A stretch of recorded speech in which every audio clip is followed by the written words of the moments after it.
The High Court's decision to back the federal government's cigarette plain packaging laws was a crowning moment for the West Australian health expert who's been an anti-smoking warrior for decades.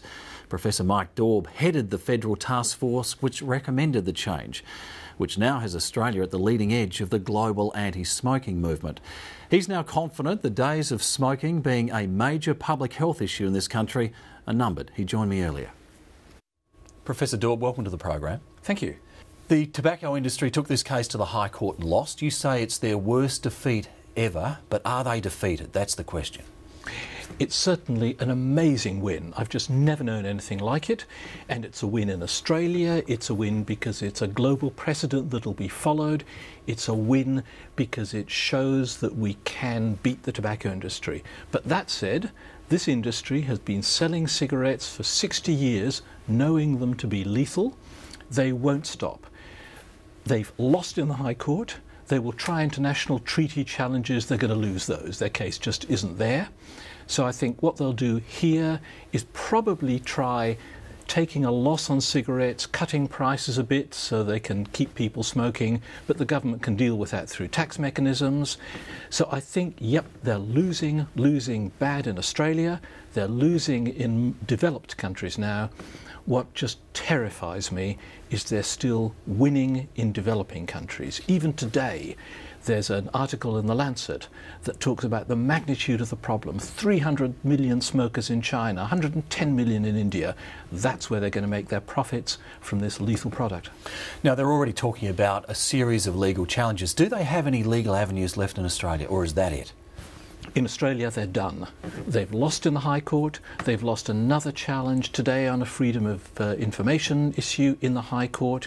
So what they can try is through the World Trade Organization, and they've got a couple of cases going there, but all the best legal advice is, first of all, that cannot stop the advent of plain packaging.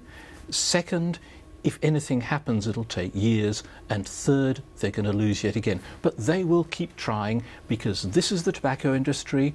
It's the world's least reputable industry, and they will keep doing anything they can to keep people using a product that kills 1 in 2 regular users. Now, one of those ways, I guess, is making an argument to try and muddy the waters in this debate. They've been saying this week there is no credible evidence, no clinical evidence that this measure is going to deter new smokers or discourage existing ones. Are they right on that? No, they're absolutely wrong. Look, this is an industry that has been lying about its product, it's been lying about the harms, it's been lying about the evidence for decades.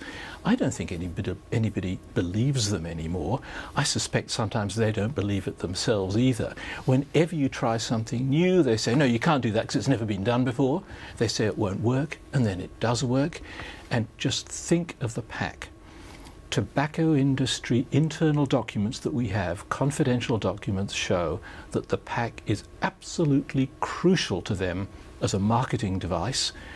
If you offer kids cigarettes from a plain pack and a glossy pack, the same cigarettes, they think the ones from the plain pack taste better, and suddenly with the pack you no longer have a glossy fashion accessory, but you have something that is designed to be as repellent as possible. We're already seeing a dramatic decline in smoking, especially in this state. Less than 5% of WA 12 to 17-year-olds are smokers. So, of course, they're trying to muddy the water. They'll deny everything. They'll put up phony reports. They were claiming that there was going to be a massive illicit trade, that there were going to be Chinese gangs, would you believe, promoting illicit smoking. It's all just rubbish. We're going to see a continuing decline in smoking. If this works as you hope, when will we see smoking extinguished as a public health issue? It's a great question. A few years ago, I was thinking it was, 20, 30 years on. I'm much more optimistic now. In WA, 11% of adults are daily smokers. Less than 5% of kids are regular smokers. I think it's a really good downward trajectory. And I've always thought once we've got below 10%, we're going to see quite a dramatic decline. So we've still got real hard work ahead of us. People who smoke are essentially those of lower educational attainment, and we've got to work there. But I'd be saying within 10 to 15 years, we will pretty much see an end to smoking in this state. Professor Daube, thanks again for your time. Thank you.